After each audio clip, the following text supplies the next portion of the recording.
Hi guys, good morning. Good morning Philippines. Good morning Bukid. Alam niyo guys, literally nasa bukid kasi nga, tingnan niyo, ang dami puno to kanina guys, punong-puno to kanina pero ngayon, niluto na ng tatay yung iba kaya ngayon, hindi na siya puno. So ito siya. Ano to siya guys? Masarap. Tulad ng nagbablog. Sarap. Ayan guys. Kita niyo? You can see. What is this? Mushroom. Ayan guys. So kanina, marami yan siya. Sobrang dami. So ako pala, galing sa church, hindi pa tapos. Pero andito ako, nakikinig lang naman ako. And then, gagawin ko ito kasi lulutuin ko kasi medyo gutom na ang person. So, walang ulam ako. Yan. Yan.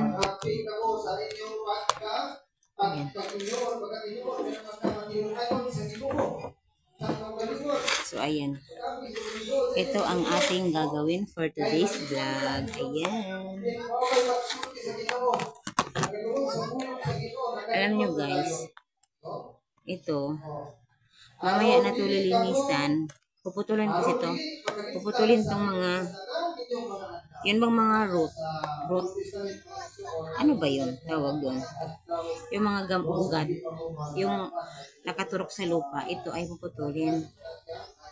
At himayin to guys kasi pag medyo lumang-luma na ito, medyo luma na ito guys, itong ganito, medyo luma na, magkakaroon siya ng uod. Uod ba? So ito wala pa. Mamaya na ito lilinisan guys after kong mahimay dahil, ay hindi. Ayun. Kailangan talaga siyang linisan ng mabuti. Ayan, kailangan pala siyang linisan guys. Alam niyo, bata pa ako until today.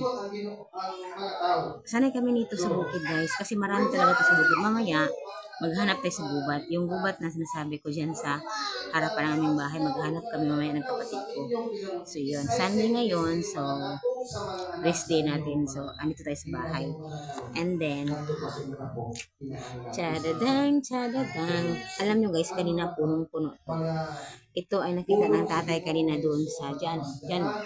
Pero punong-puno to kanina. Pero, niluluto na niya kasi nagpunta siya ng simbahan.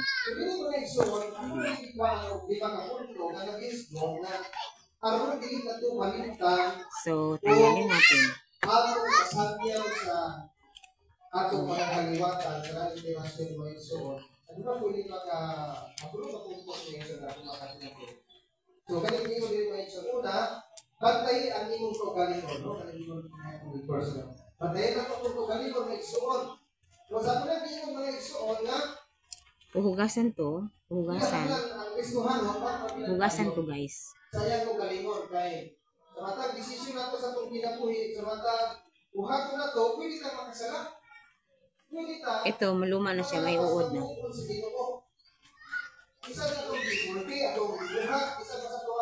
Kailangan talaga siyang anuhin. Bantayan. No, pwede ka makasala. Tugangan sa Ginoo. Kaya ito yung isa ba may isulti, pero ang mga kapatid, natong ganyan sa mga mataas, o galingon, magbong, ang lihong, pero wala kang usulti, pero ang imong aksyon, kasalanan. No? Sama sa mga tao na tingnan, mga isilikan ni tingnan sila ni Moises, dapat pantay na ito ang mga galingon. No? Sa matagalan sila tinawag magpantay. No? Bantayan nila niya sa galingon. Usahay ang tao, magbantay siya sa galingon, kasi yung siya kuban, hindi nila bantayan. Pero ang niya galingon, wala niya bantay. No? Hindi kita makapantay sa sayo sa kuban, pero ato-ato galingon, wala niya bantay. O, praise God. Kita po, sama sa mga tao, hindi kita makasalanan.